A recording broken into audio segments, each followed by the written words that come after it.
to you by our stable of sponsors. Hello and a very warm welcome to Wayne. Great to have your company on the show as always. We're not only going to get through our domestic reviews, but also some international races. There's some important news items that came out during the week, which we will touch on as well.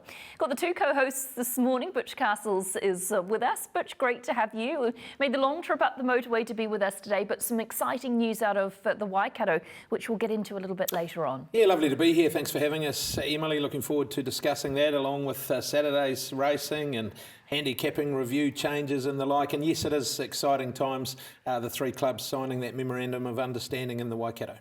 And Michael Guerin, a very warm welcome to you too. How awesome was it to see two Illicit go out in style, just as you like to see these great mares do? Hi Em, big hi to everybody watching around Australasia. Yep, there are a couple of retirements. One on the track and two Illicit, and maybe potentially Cinerama also coming out of the Travis. Continues a remarkable last 12 months of retirements, guys. But the biggest retirement of all, no big party for Murray Baker on Saturday. I think he went out on his own terms. It was more of a quiet leaving. I think he had his big celebration about 6 weeks ago when they won the last of the group, or the first of the Group 1s for the 2-year-olds. But what an amazing career and an amazing era we're going through of change in New Zealand racing, with Jamie about to leave as well. So later on, a chance to talk about our favourite Murrayisms. Yep, exactly right. Let's start with our race reviews, though. Two Illicit is the first of those. Here's a look at the feature from Te Rapa on Saturday, the Travis Stakes. Zola Express, the leader. Two Illicit, she's been presented up on the outside by Michael McNabb, and she made the lead at the 300. Two Illicit put 2 lengths on Zola Express. Rip 'em Up's going a race, then Charm Star, followed further back by Cinerama. Two Illicit with 150 metres to go. She's 3 and 4 lengths in front from running on late Cinerama and Rip 'em Up. Oh, you have a well-deserved rest, girl, and in retirement, and Two Illicit has bolted in the Travis. Gee, Rip 'em Up's got a great race in a photo with Cinerama. 8th and final win for the daughter of Jimmy Choo, who goes out not only a Group 1 winner, but 3 times Group 1 placed, 3 times Group 2 Group 2 wins, 1 Group 3 and a listed victory as well. Wonderful resume for Two Illicit. And we're joined by Roger James. Roger, great to have you with us on the show. And what a fitting way to go out for your star mare in Two Illicit. Yeah, thanks, Emily. Look, it's what I hope would happen, but I tried the same with Concert Hall in the Auckland Cup, and she just got done and ran second, so it was a relief then when we got home nicely the other day, and you know, as you say, a fitting finale. Roger, she's been such a wonderful horse for the stable. Obviously, the Group 1 win, but her 3-year-old campaign, there was some fabulous wins on her record there. What for you is a highlight win of her career? I think her start in the was it the Waikato Guineas that she was quite paralysing that day and won by a margin. You know, I don't know what could have beaten her that day. She was just at the top of her game, and she beat a class field and cleared out by 5 or 6, and that was a very, very good run. But look, you could take a number of them. We're very fortunate she hasn't disappointed us too many times. Roger Butch here, congratulations on her retiring on that winning note. And you don't see genuine affection for an animal as often, or that often, as we saw from Brenton Cherry on Saturday. They genuinely love her, don't they? Absolutely. You know, I think it's sort of the ugly duckling that grew into the swan, really. She was sent to us as a yearling that they didn't take to the sale because they didn't think they'd get much for her at all.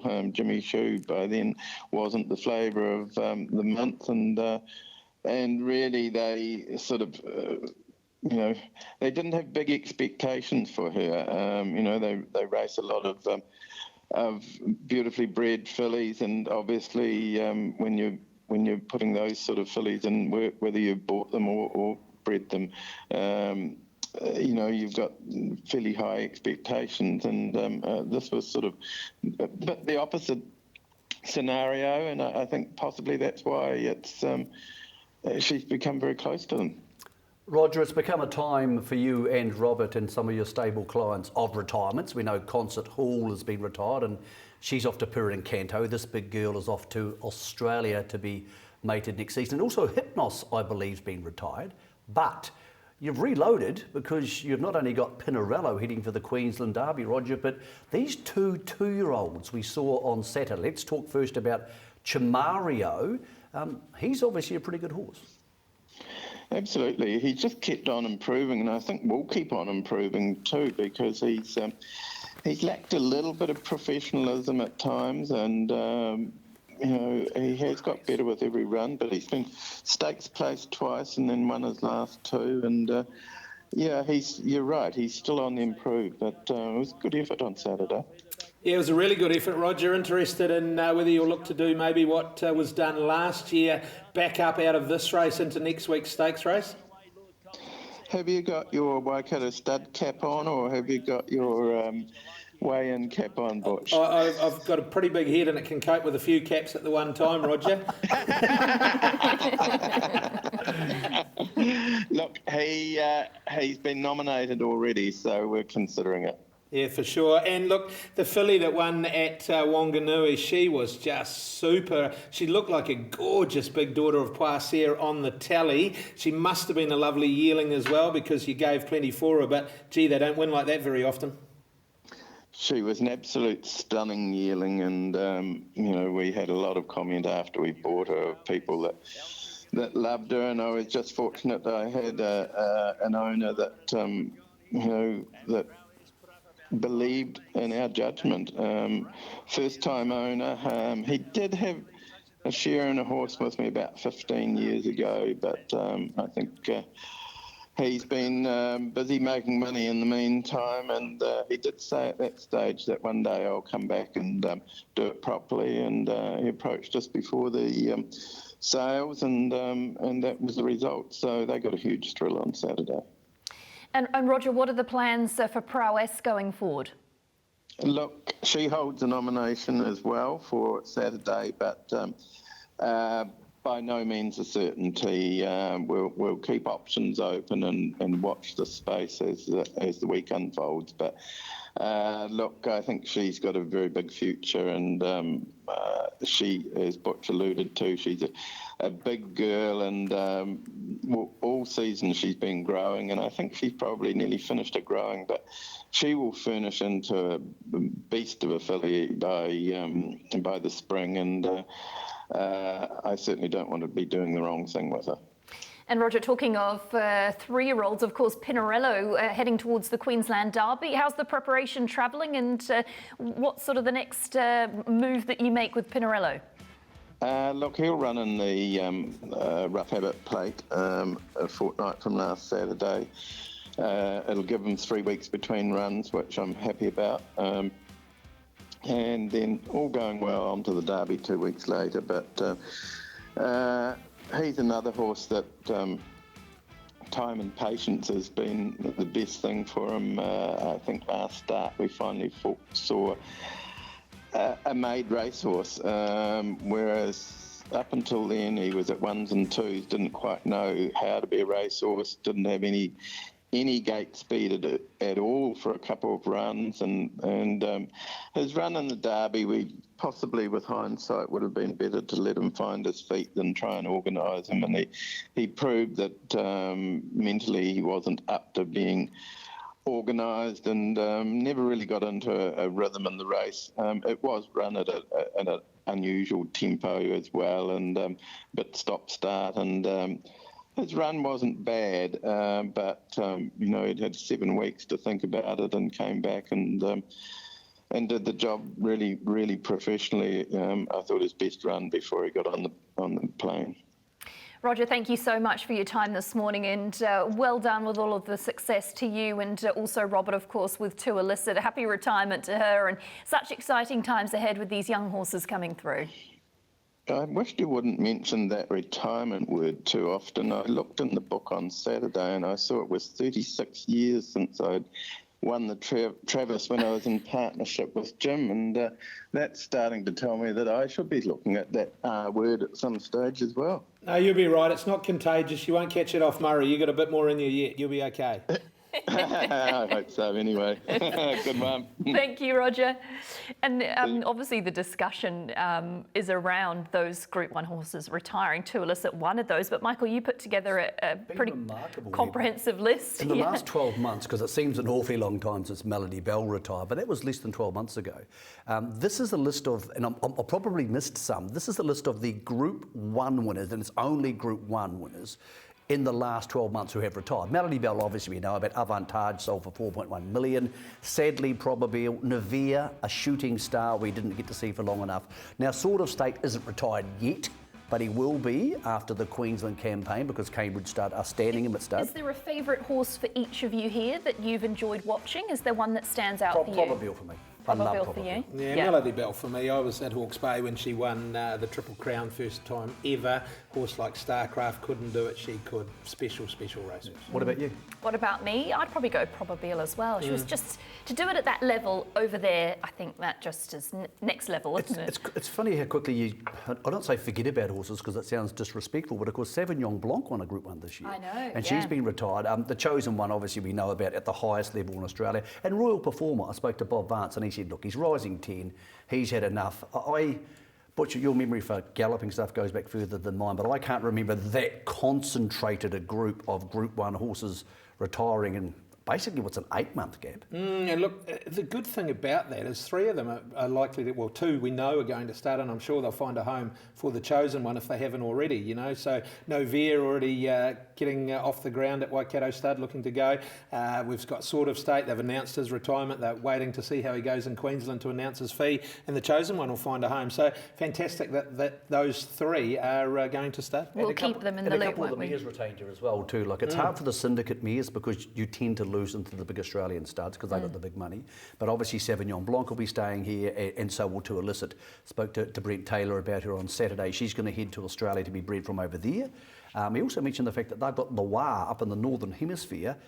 She's got a Frankel foal and a foal to Frankel. So those big breeders back here in New Zealand, bringing that blood back into the country is so crucial. But yeah, a quite remarkable list of horses who have been retired. Still, we have Levante and Andre Vieira and all these other good horses to go on with. It lets the new bunch of stars come through, doesn't it? Let's continue on with our review of Te Rapa because we want to get you to the Cambridge Breeders' Stakes. And this one was a domination by Bonnie Lass. Whanganui.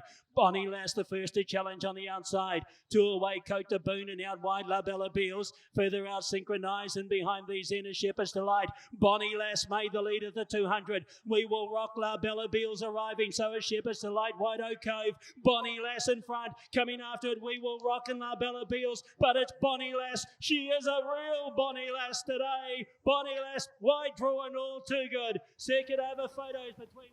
Well, she covered a stack of ground in running and was still had the audacity to run home and take out the race. She's been a wonderful filly for Connections. And I know the team were pretty confident coming into Saturday. She'd worked exceptionally well on Tuesday and really delighted for Graham and Rogan and the whole team involved in the syndicate there with Bonnie Lass. Yeah, and they're thinking railway already. So obviously she heads to the paddock now. She's going back to her home at Hallmark Stud where she was bred, and her dam Poshbeck has already gone back to Super Easy. So there's going to be a little brother or sister running around at some stage. So they're thinking railway. Now, there will be the temptation to go to the first couple of races of the Triple Crown, particularly the 1400 metres, but they believe that Carolina Reaper is going to be their horse for that. Okay. So they're thinking railway and spacing the races. So Richo, when I spoke to him last night, said, look, we're not quite sure, but we're thinking Counties Bowl into a railway. And Butch, of course, something I didn't find out again until the calendar came out on Friday. The railway next year, first day of 2023, will be at Te Rapa. She likes Te Rapa. She does. That's a positive. So that's a positive. Yeah.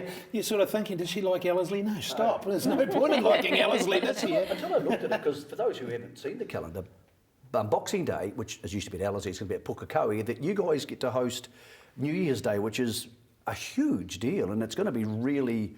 It's going to be a really unusual mindset for people thinking New Year's Day, I'm heading to Te Rapa. Wonderful, because so many people do spend their holidays in that part of the world. Yeah, and it's a real industry day as well, if you like, from the point of view that your 6 black type races, I think, plus the Dunstan final. Thoroughbred Racing Centre is in the Waikato. So of the 2 days, yes, the best one for Boxing Day to try and get a crowd at counties, I think, and the industry type day to try and attract those industry participants and some general public is New Year's Day. A lot of the sponsors from the Waikato on that New Year's Day, so that's fantastic. Look, I think that'll be a great form race, that Cambridge Breeders' Stakes. Wairau Cove, very good in running second. Smart horse. So's We Will Rock. Talked to Guy afterwards, he was just a draw, would have been lovely for him. He did get to the lead quickly enough. She did all the work, so take nothing away from her. But I think those 2 that have run behind her, as well as her, clearly the form will be really strong out of the race. Good horses. Just read in the steward's report, Emily, that Opie said Cote de Burn just 1 run too far, had enough for the season, time for the paddock. Yep, that was his feedback after the race as well, so that's a shame, but I guess a nice big spell and see what he can do next season. I guess it'll be now. Come a long way quickly, Cote de Burn, didn't he? I'm with you on Wairau Cove. I think he's a horse who's going to go, and I think far better at a mile. I think eventually he'll get out there pretty quickly. Hopefully it's here. He's the sort of horse that they just come knocking forward, don't they? It would be nice. The phone will be ring, ring, ring already, I'm picking. Let's get to Whanganui now. Race number 7 on the Whanganui programme was the Floyd and Toy Real Estate Open Handicap. It was over the 2,060 metres and it was a gutsy performance by Big Mike. Here it is, our Hail Mary in the middle. Big Mike the outside. Pep Talk comes quickly now. And then we've got Calico, Hunter Pence, Pep Talk, our Hail Mary. Big Mike over on the outside as they gallop on down. Pep Talk, Big Mike and our Hail Mary. What a performance. Big Mike from Pep Talk. That was a courageous performance from the big fella. Yeah, it was huge thrill for us. Bringing back from, we thought about retiring him last year and had a few misses, and fair play to the owners, the Fawcett's and the old man sort of sat down and decided to just have one more go, make sure everything was right with him, and we've done a few things different with him this prep. Been lucky enough to have him there with Harvey and Ann Wilson on their property here and there, just doing a bit of hill work, and I think it's obviously improved him and changed his mind a bit too. So yeah, fair play to them. That's their big contribution to this. We missed you at Hastings. The frustration's been to find a race for him, to be fair. Yeah, well, it was just a bit tricky with the COVID rule they had for the jockeys being carrying a kilo more. He would have had 61 the Hawke's Bay Cup. It'd be pretty tough ask to win that fresh up carrying that much weight. So it worked out perfect. We can go for these races where we can claim, and that was probably the difference. Even though 62 is a fair bit of weight, but once he gets down to 59 under 60, he's pretty hard to beat. Didn't seem like plan A today. We expect to be in front with a lap to go.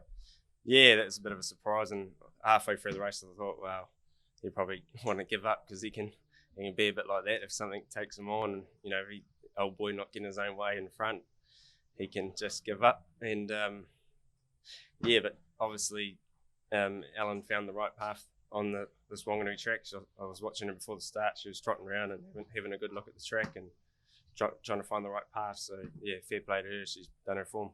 He doesn't know that statement, give up. He just doesn't give up, does he? No, probably not. He'd probably make a wicked jumper, but we're not allowed to jump him.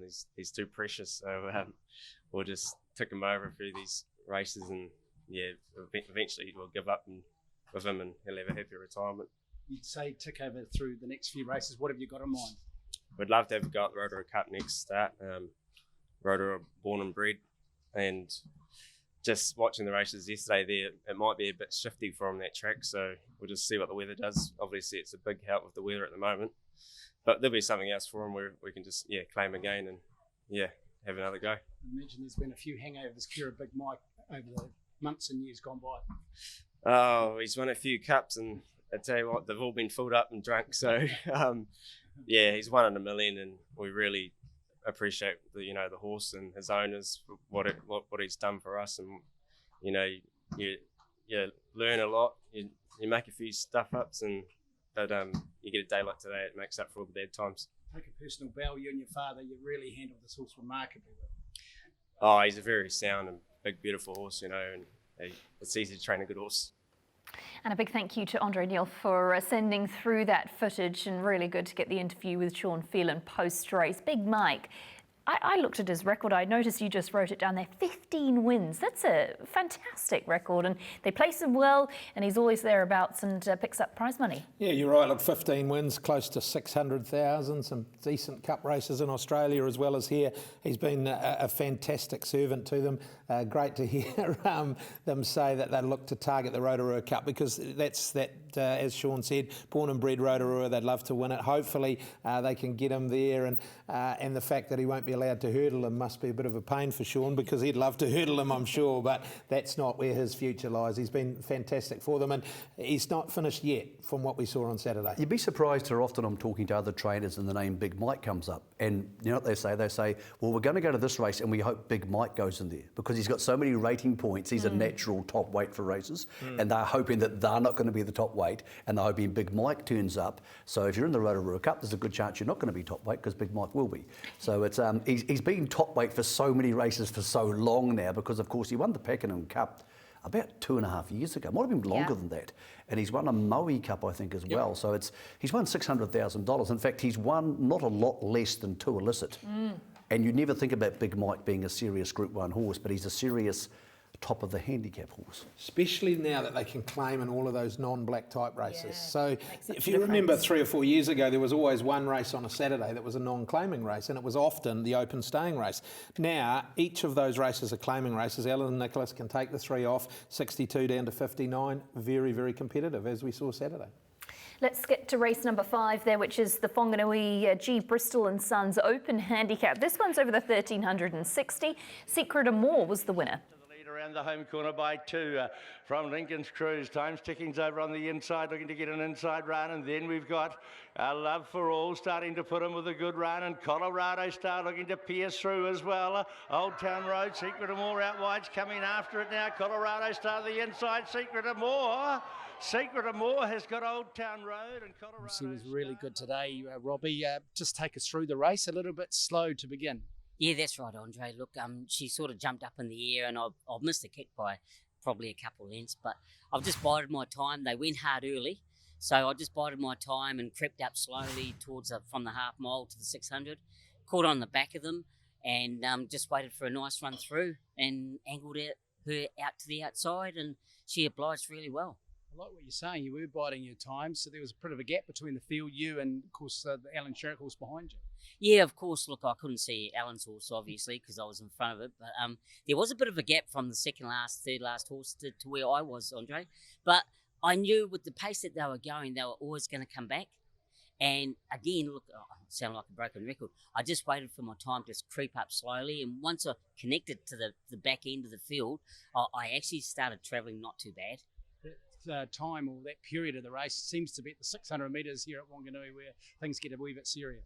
Yeah, we all know at the 600 you start rolling, especially when the track's got a little bit of cut in it, which it has today. It hasn't got a lot, but it's definitely got cut in it. So, 600, they all started quickening up, and I've just got a nice run through and then angled it to the outside and really attacked the line strong. She was strong to the line, so going forward, she could be in for a really good campaign. I hope both of us will be going forward and doing really good in the future.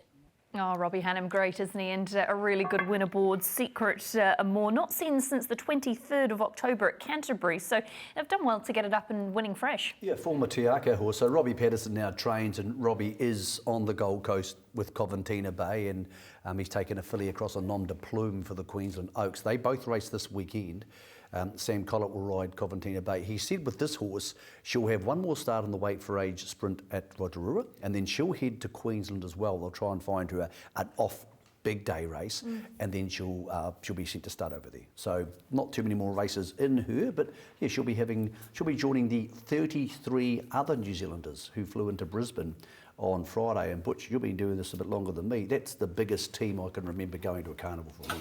Yeah, it's great, isn't it? It appears this year that the fact that they haven't been able to go for a couple has lit the fire under a few of them again. I know Pikey's assembled a fair old arsenal to get across there. The Tiakau stable there, Stephen Marsh has got runners. Look, there'll be plenty of others that are going as well. Yes, yeah. People you wouldn't usually equate to. I think it's the fact that we're seeing horses like Lightning Jack and Just a Canter. They go there and they win, and you think, okay, I could do that. Or Lord Ardmore Yeah. and those type of horses. The other thing too is it's going to be slightly tricky for the jockey situation in coming weeks with senior jockeys, because obviously I believe Opie is going across, and so will Leith Innes. So there could be a few gaps there for some of those. Some of those apprentices could have their chances in coming weeks. And it's the right time for them. You know, that's when they get their opportunity to shine with the wetter tracks, the claim, all of those things. We expect wetter tracks, but we're not really getting them. We'll get to that in a second. Yeah, well, we've had to abandon the steeplechase on Saturday already. The track. So just on that, it's too firm, and you can't irrigate the whole steeplechase course. No, you can't irrigate pretty much any of the country down the side, through the line, out where the jumps are in the back straight. So it came up a fast one this morning, and look, from an animal welfare point of view, you just can't do that. So just to confirm that for people watching, steeplechase at Te Rapa, which is going to be the first one of the year, is off on Saturday, but the hurdle race will go ahead. Yep, it'll be on the irrigated track, so it'll be fine. Yeah, nothing really you can do about that. Just strange times with the weather. Can't believe we're already in May. Well, we talked about Murray Baker's retirement earlier on in the show, and we just wanted to have a little look at some statistics for you. Here's a look at Murray's career statistics. He got his first winner there, New Zealand winners, Australian winners, 4 training premierships.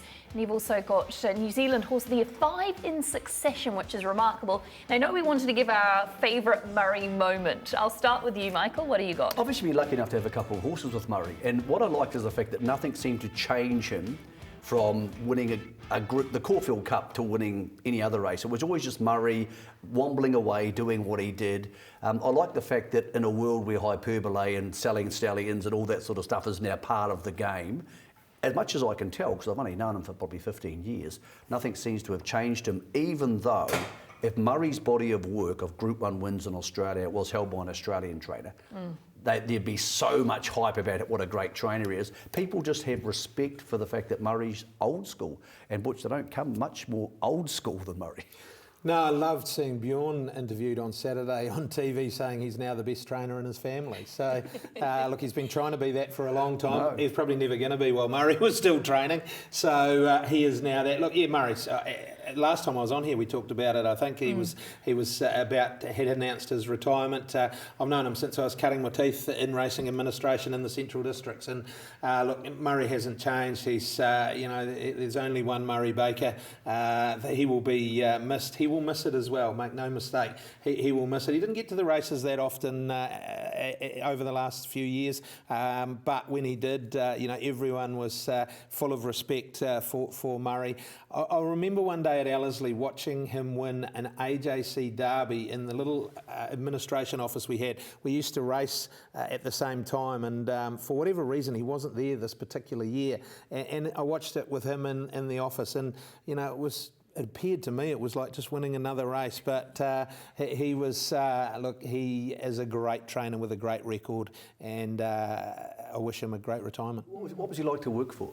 Oh, just wonderful. Yep, great working relationship over the years. And I mean, literally, I wouldn't be doing what I am today if it wasn't for him, for the opportunities he gave me, constantly pushing me forward. And no, you can do that. Responsibility. For a young lady, you're probably only 22-ish when you had done deal. I think when you get that responsibility, you want to please, you want to step up to the challenge and be responsible. So by offering you that opportunity, he allows you to grow and be the best you can be. Always thinking that the horses have to be rock hard fit. Was that the philosophy, feed them hard and work them hard, or what was the general philosophy around travelling with those horses? Yes, certainly fitness plays a huge part in what Murray does, and they are rock hard fit. But there's also placing horses. Horses that win a maiden, and he says, right, well, done deal. He won a maiden at Ellerslie, and it was that attention to detail. Well, the rail was out this many metres, and it's very hard to do that. So this is a really good sign that this is a horse to send. Just, identifying horses. If you knew he was placing one, you knew it was ready and it was going to be able to do its job. And it's fillies, it's stallions, it's everything has covered a multitude, and to have done that over such a long time, huge respect for him. And kind of sad to see him step away, but still, he certainly deserves the retirement. Yeah, and also Andrew's now stepping up. Andrew went to the sales and reloaded, so an outstanding trainer in his own right, and he's going to carry that stable forward with a lot of new horses coming in from the yearling sale too. So exciting time for him and a time of change in our industry. But great to hear from someone who's actually been there with Murray. And I liked your picture on Twitter, by the way, you and Murray back in the day. Back in the day is a good way to put it, isn't it? Long time ago. Yep, done deal days when I was a lot younger. Anyway, let's move on from that. We had a bit of a roller coaster week for Lily Sutherland, who rode her first winner during the week, but also obviously had a pretty nasty fall there on Saturday aboard Stumpy. We understand Lily is recovering from a concussion. So huge congratulations for getting your first winner, Lily, and also condolences around the fall, and we hope you make a full recovery soon. Well, what a magnificent day. It looked really good, Lily. Your first winning ride on Shockproof during the week. How did it feel being aboard? Oh, it was incredible. I was so lucky to get the ride on her and really enjoy riding her and for riding for Kevin. So, really She'd ridden her previously and Parksy spoiled the party that day. So I rode her home a bit stronger this time, I thought, and it obviously jumped and led this time. So, much stronger this time. You really wanted to win. You sort of jumped on twos, went to the lead, and that's the last they saw of you, really. Yes, so she managed, she jumped, was travelling real well, so I thought I'll come across onto the good ground a little bit on the middle, just keep travelling. And she just kept travelling and kicked really well on the straight. It's really happy. Congratulations, because you look really tidy in the saddle too up the straight. Where have you been educated to be a jockey? Who's been helping you? So for the last couple of years, really since I've started riding racehorses, obviously I've been riding with Vicky, and then at the track, at the Hastings track in town, I've been doing it a lot with Fred Pratt. He's been my mentor for the last few years. And then more recently, I've been going to apprentice school with Kim Clapperton and all the other apprentices, and Lisa Allpress has been a huge help to me as well. We talk about Vicky Wilson. She's got an amazing establishment up there near Hastings. Yes, she sure does. It's very beautiful, and I really like working there. We've got all sorts of horses there. Obviously, my favourites are the race horses, but I love everything about them. And neat to have Kevin Myers on board, a real good supporter, and was obviously very supportive right from day one. Yes, so he's helped me through most of my trial rides, and he's just been so generous with the knowledge he's given and the rides he's given that I'm really happy to get a winner for him. From the New Zealand racing industry and the team at Weigh In, congratulations, your first winner. We hope it's the one of many more. Mexico. Thank you.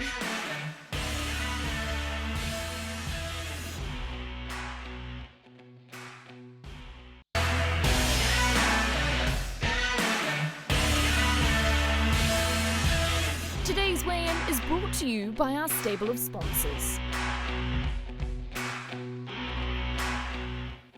You're back with us on Weigh-In, and it's now time to head across the ditch. And if there was one horse you wanted in your black book from the weekend, it was most definitely Dark Destroyer.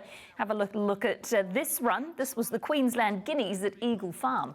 Back near the inside is Character. Manazzi's working home and Bend the Knee coming as well. But here's Coast Watch out wide. Bursting through Character. Coast Watching Character. Coming home late is Dark Destroyer. But Character broke clear. Dark Destroyer's making ground. It's Character from Dark Destroyer. Character's in front and Character's one from Dark Destroyer. Third's Ashgrove, I think, on the peg from Coast Watch and Cape Breton. Then Southern Stock. Huge run by Dark Destroyer. I think you have to be blind to miss that. Just a second start in Queensland, and obviously made massive improvement, Butch, from that fresh run.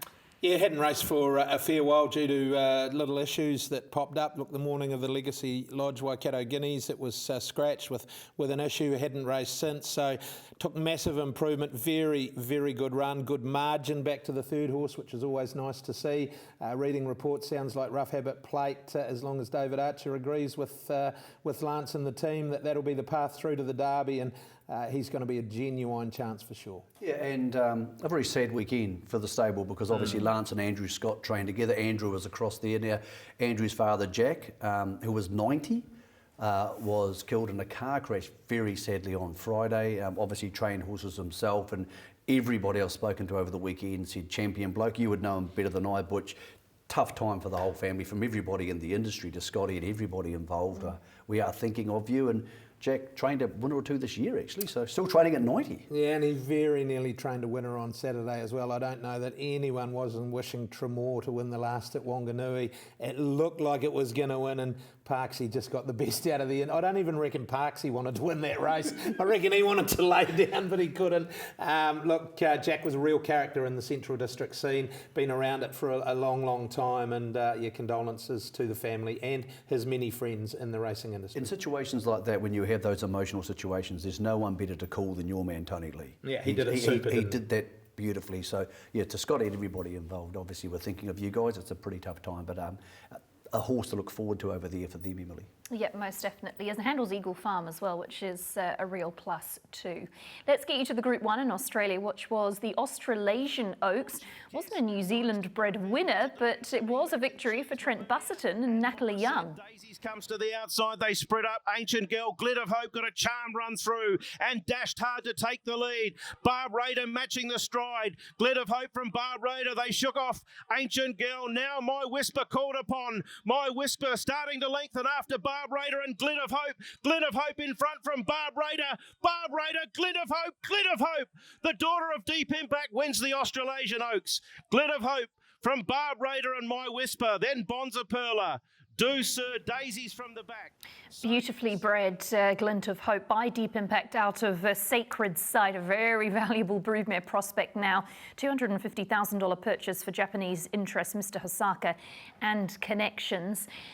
These Japanese breds, they are slowly taking over these staying races in Australia. Didn't go around a horse, lovely ride by Daniel Moore. I think the talking point was Natalie Young after the race and her comments around her battle with breast cancer. Really brave to have spoken about that, Michael, and just from us here in New Zealand, wishing her all the best. It had been kept really quiet. I saw Natalie every day at the recent sales in Sydney. Never once did she mention she had been sick and had been battling cancer when she was going through chemo. She's a very hard, industrious, hard-working woman. And for her and Trent, it's been a really tough time, but she was front and centre. She said this is something which affects so many women and obviously all their partners and husbands and children as well. So it's something we all know a lot about, but to see someone doing it so bravely when they're still working. And as I said, I saw her in Sydney. She was relentless, just the way she was working. So you can only be proud of her and Butch, everybody be hoping for good things with her, because not only has she had a massive time with the racing stable, but she's been fighting something which will be incredibly difficult and hard for people like us to understand. Yeah, very, very difficult, and I think very special for her that her mum was with her on Saturday as well. I don't think she'd had the ability or the chance to see her for so long, and I'm sure that so many women call on their mums in a situation like that to be their rock, and for her not to be able to be there with Natalie would have been extremely difficult, but also extremely special that she was there with her on Saturday. So fantastic. On the racing side of things, they've really embraced the Japanese horses. Obviously, they've had Lord Kanaloa, who's been a very good horse, and you just can feel them coming, can't you? I mean, Arrowfield's the other place that has really embraced the Japanese, but we've still got people here with Satano, Aladdin and those sort of horses who are getting into it. They're hard to beat. When you go through the stats of the horses that the Group 1 winners the Japanese have purchased out of England and America in the last 20 years, you can see where this has come from. They have purchased so many Group 1 mares and so many great horses. Level, they've built an industry from virtually nothing 50 years ago to an incredibly strong breeding industry now, which could eventually be world leading. And that Australasian Oaks, excuse me, is over the 2,000 metres, not to be confused with the South Australian Oaks. That is still to come in a couple of weeks' time. We're now going to change tact completely with weigh-in this morning and get you off to some news that was released earlier in the week around a merger of the Waikato clubs. Well, there's no one better to talk about that than Butch Castles. And Butch, I guess the terminology is an MOU or a Memorandum of Understanding. Just give us a brief overview of what's happening. It was interesting when Michael asked me to come and talk about the handicapping review changes and things. I knew that this press release was imminent. So you told me, Butch. I wasn't in a position to tell you, Michael. But look, it's fantastic. Yeah, exactly. It's fantastic that the three clubs, the three chairmen have worked very hard to get to this stage. It's a non-binding memorandum of understanding that now moves to a business case situation where a business case for the next 5 years will be put together about the three clubs amalgamating. Once the clubs, the chairman and their boards sign off on that, it will go to the membership base of each of the clubs to seek their support. Very, very similar to how it happened with Ellerslie and counties, and with hopefully the support of that membership base, then the clubs would come together under one and operate under the name of Waikato Thoroughbred Racing. So really exciting. The most obvious thing for people watching at home is, where can I go racing? So the basic understanding of the Memorandum of Understanding would be, is Te Rapa still going to be functioning? Is this Greenfields thing, which has been spoken about so many times, is that a cornerstone of this? What's the understanding so far?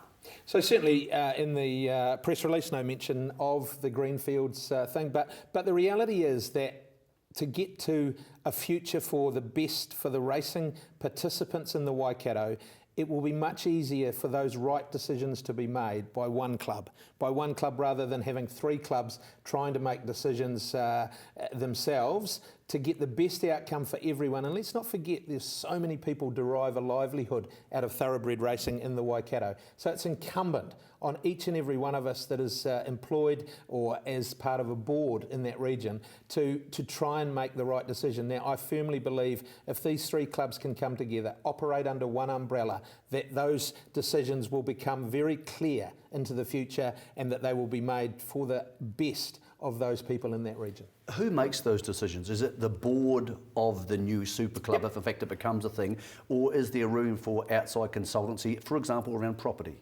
Oh, look, I'm sure the board ultimately will make those decisions, but again, use the counties and Auckland model. I am absolutely sure that they sought and got outside advice around what they've done with the hill at Ellerslie. Ultimately, though, the board of that combined entity, Auckland Thoroughbred Racing, will have made that decision. With the support of the membership base and getting to that next level as a one club situation, then that board would make the decisions that were best for racing in the region. Exciting stuff.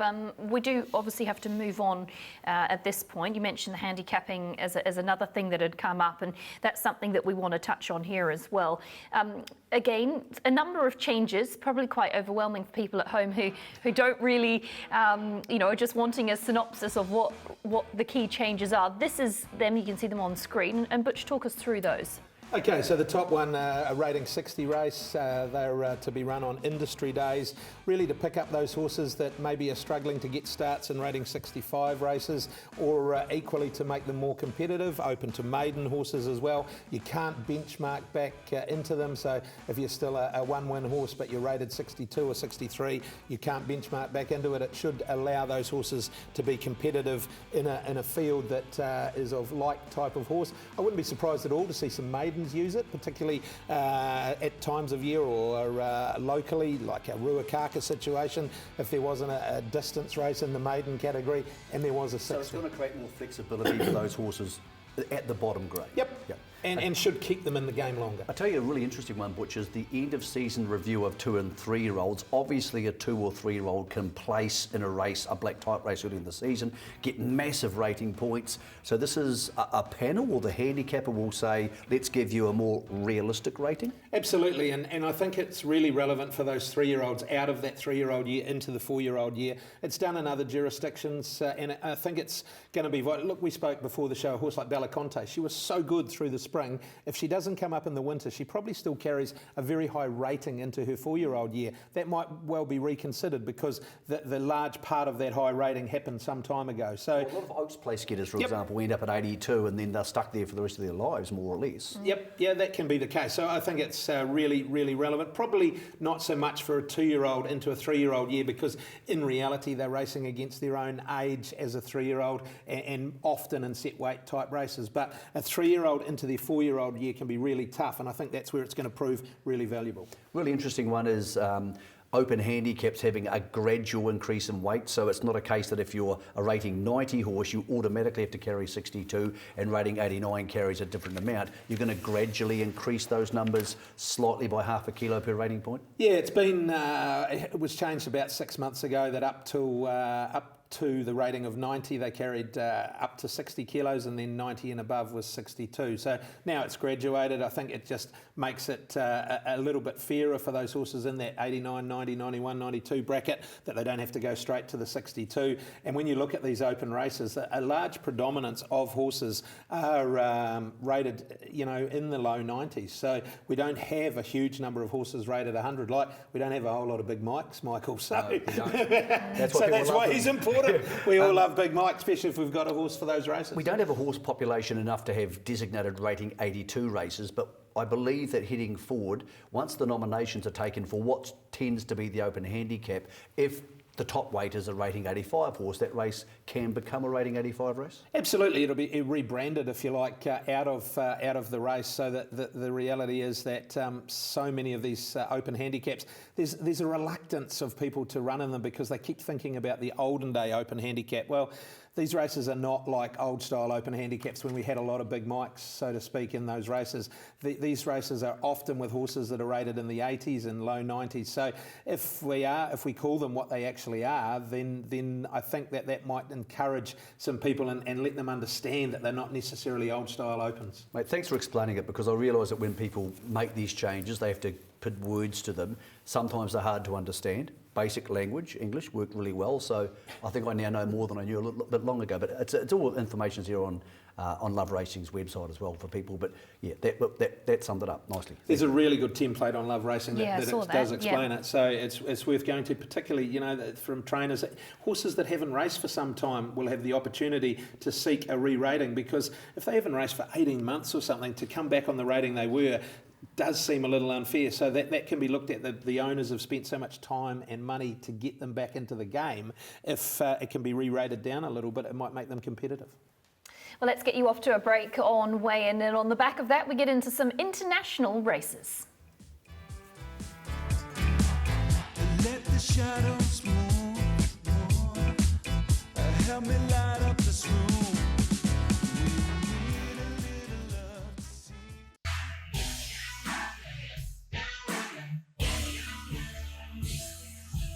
Today's weigh-in is brought to you by our stable of sponsors. Well, we love our retired racehorses here on Weigh-In, and here's a look at Gypsy Queen. How's this? We had Bonnie Lass, who's by Super Easy, winning obviously the feature race, or one of the two feature races at Te Rapa, and this is another progeny of Super Easy taking out the 4-year-old event at Glistening Waters. Pretty unusual for a thoroughbred to secure a victory in a age class, so really good result. Well done to Izzy Watley, and thanks to her for sending in that video, and awesome to highlight. As 4-year-old, it's young to be jumping, isn't it, for a horse? Not too bad. 4-year-olds where they start. That's the first of the age category I thought you would competitions. know. Thank you. That's good. Glad we cleared that up. We spoke about international races prior to the break, and let's get into some of those. The first of them is the 2000 Guineas, which was won by Godolphin's second string horse and a first British classic for James Doyle. Trail is on the right, and they're followed by Boundless Ocean, Berkshire Shadow, and trying to thread a way through is Perfect Power. It's still Royal Patronage that leads the way. Native Trail coming there strongly, the favourite on the near side from Point Lonsdale. Caribus is also coming through in the white cap, and it's Caribus that leads from his stable companion Native Trail. They're followed on the far side by Luxembourg, who's rallied well. Caribus from Native Trail. It's Caribus from Native Trail at 1-2. It's Godolphin's Guineas. Caribus beats Native Trail. Luxembourg in third. Well, the real talking point out of the race was a first British classic for James Doyle, because he's been placed in the race twice, from what I understand. His best mate's William Buick, who's on the first string horse in Native Trail, and really satisfying for him to be able to get the win, no doubt. And as we find out shortly, backed it up with a win on the Sunday as well in the 1,000 Guineas. And worth a lot of money, son of Debarwi. And James is now the second string rider for Charlie Appleby, who's doing a massive job for Godolphin. Raises the question, does Godolphin have the best 3-year-old male galloper in both hemispheres? Because they've also got Animo. So you can make a case he is the best 3-year-old galloper alongside Home Affairs. So northern, southern hemisphere dominance there. And Charlie Appleby's been a huge part of that dominance. They're buying different types of horses, Godolphin. They're not just sticking to their own stallions anymore. They are buying a broad range of horses. They're buying Galileos, obviously, of Coolmore. So they've reshaped their business, Godolphin, and it's working for them. Yeah, it is. Charlie Appleby does a magnificent job as well. The 1,000 Guineas was also run at Newmarket. That was on the Sunday, and that was won by the Highclere-owned Cachet. As they go inside the final furlong and a half, and it's still Cachet. She's out in front by 2 legs to Tuesday over on the far running rail. Then Discoveries and Prosperous Voyage from Sandrine and Zelly, and then Tenebrism. It's still Cachet. She's out in front by a length or so, and she's finding plenty. Prosperous Voyage and Tuesday trying to get closer. It's Cachet though, and James Doyle for the Guineas double. Cachet has won the Kitco 1,000 Guineas from Prosperous Voyage. And then just held on for the win in those famous high clear colours, and well done to James Doyle as he picked up the second of his British Classics. So he hadn't ridden one at all up until Saturday. Ran second with Kingman and Barney Roy in the 2,000 guineas, and it was a thing of frustration for him. He's now won both in the same weekend. This was actually a ready-to-run horse, or what they call a breeze-up horse, on the Tats breeze-up sale last year for 60,000 guineas. Was actually sold in utero to the mare, was sold at $3,000 in a mare sale. So it's been sold twice by Tats. Might be sold again, I would pick. And for James, that's now the double. He's only the 6th rider in the modern era to win both guineas on the on the same weekend, obviously. Incredibly difficult to do. The other 5 are like the Mount Rushmore of riders. It's all the big players. So good on the Doyle, very popular guy. And as you said, he's only the 2nd rider for Godolphin in England. He wasn't this week. Pretty good job, I'd imagine. Pretty good job. Second rider for Godolphin in England's a pretty good. Was that a pretty, job pretty McAvoy good had for a while, wasn't it? Kieran McAvoy? Yes, when he was back there. Yep, exactly right. And also, we wanted to bring you some exciting news as well around James McDonald, because he got engaged during the week, him and his partner Caitlin Mallion, and they've obviously been together a number of years now. Really exciting to see them getting engaged. You know them better than anybody. You would not meet a nicer person than Caitlin Mallion. She's the awesome. loveliest girl in the world. Yeah, and of course she works for 7 Horse Racing, and I saw some funny shots of her and Richo doing a fist bump, and he said he had a sore hand with how big the ring was. Yeah, it was, I think a lot of young ladies in racing looked at the Instagram of that. Yes, and not everybody's got JMX money. Just be careful of that sort of stuff. And obviously James is off to Ascot. He'll be riding there, and we're thinking there's going to be Home Affairs and Nature Strip going there. Artorius is going. Who is not going, of course, Very Elegant, they mentioned last week. No Arc for her. She may well go to Champions Day at Ascot, but no Arc. There we see the markets for the 2 races where Home Affairs and Nature Strip could be involved. I spoke to Chris Waller in Sydney about 3 weeks ago. He said, look, Nature Strip could start in both of these, but they're thinking more Nature Strip for the 1,000 metres on the Tuesday and Home Affairs for the 1,200 metres on the Saturday, if they are to be split. But there is a chance Nature Strip could start on both. Artorius for the Freedmans is also going to start on the Saturday, so a lot of Southern Hemisphere interest there, but a lot of Kiwis in particular, Butch. They'll just attach themselves to Chris Waller and James McDonald for that carnival. James has won at Royal Ascot before. Any victory there is going to be warmly received over here. Oh, look, it's great. We'll be back to those days. Was it, 15 years ago when the Australians, were invading in numbers and winning those sprint races year after year. So are you getting up there, I suppose? Yeah, I am. But I'm actually going to go out there and do a bit of work, because it's such a great thing for James. Yeah. I spoke to him about it. I said, are you getting any bookings? He said, look, there's people starting to talk about getting me a booking, and that's a rare, apart from Brent Thompson a long time ago, Kiwi jockeys heading to Royal Ascot and getting external bookings is not easy.